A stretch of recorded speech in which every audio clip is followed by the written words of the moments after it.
નમસ્કાર મિત્રો, આપ સૌનું હાર્દિક સ્વાગત છે વાયરલ વનટોનમાં. મિત્રો, એક મોટી માહિતી સામે આવી રહી છે. 1 માર્ચથી એટલે કે આજથી જ દેશભરના કરોડો મોબાઈલ યુઝર્સ માટે મોટો ફેરફાર લાગુ થવા જઈ રહ્યો છે. જો મિત્રો તમે તમારા ફોનમાં વોટ્સઅપ, ટેલિગ્રામ કે અન્ય કોઈ મેસેજિંગ એપ્લિકેશન વાપરો છો તો સમાચાર આ તમારા માટે ખૂબ જ મહત્વના બનશે. મિત્રો, કેન્દ્રીય મંત્રીના નિર્ણય મુજબ હવે સિમ બાઇન્ડિંગ સિસ્ટમ અમલમાં લાવવામાં આવે છે. શું છે આ સિમ બાઇન્ડિંગ? આ નિયમ મુજબ જે મોબાઈલ નંબર પર તમારું વોટ્સઅપ અથવા ટેલિગ્રામ રજિસ્ટ્રેશન છે એ જ નંબરનું સિમ કાર્ડ તે જ ડિવાઇસમાં હોવું ફરજિયાત રહેશે. અને સરળ ભાષા અને શબ્દોમાં કહીએ તો જે ફોનમાં એપ્લિકેશન વાપરો છો એ જ ફોનમાં એ જ નંબરનું સિમ કાર્ડ હોવું જરૂરી રહેશે.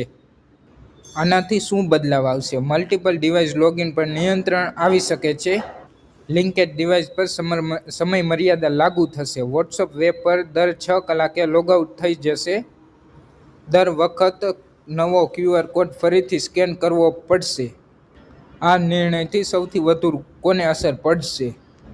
બિઝનેસ કરતા લોકો એટલે કે બિઝનેસ એકાઉન્ટ ચલાવતી કંપનીઓ, એક નંબરથી અલગ અલગ ડિવાઇસ પર વોટ્સઅપ ચલાવનારા યુઝર્સો અને ટેક અને મેસેજિંગ આધારિત સ્ટાર્ટઅપ્સ.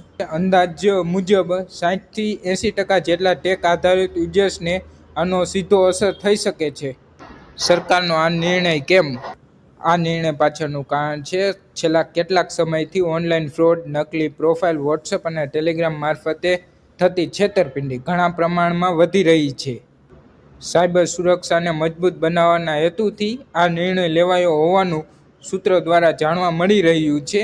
મહત્વની વાત, આ નિયમ માત્ર વોટ્સઅપ કે ટેલિગ્રામ પૂરતો સીમિત નહીં રહે, પરંતુ વોટ્સઅપ અને ટેલિગ્રામ જેવા મેસેજિંગ એપ્લિકેશનને તમામ એપ્લિકેશનને લાગુ પડશે અને સમાન રહેશે નિયમ.